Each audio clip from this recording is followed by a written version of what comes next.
fazer um tempo, que até o final do ano esse jeito aí, se se complexifica e ela fala, você pode ir lá, você pode ver.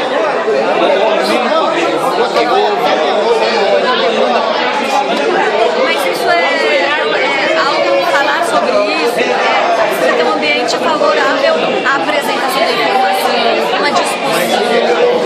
Não adianta apresentar uma informação e começar a virar um Porque é um ser humano que também tem seja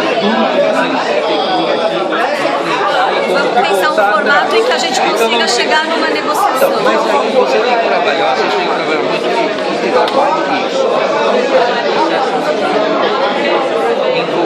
Nem que seja uma primeira conversa, mas para seguir no processo. Mas aí teria que suspender o fechamento do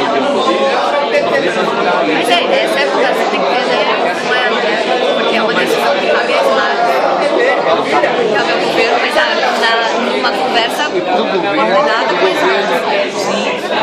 Pode ser que de uma primeira reunião se faça um processo de negociação. Mas isso é o que nós queremos, não vamos convencer numa reunião, não vamos. Não é uma conversa.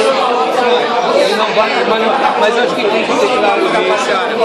Fala pra ela que ela deve ser de Tietê, né? Essa dona Temer, porque Tietê não deixa um pessoal na rua ficar, né? Porque minha família é de Tietê. Ela deve ser de Tietê, né? Tietê, não é?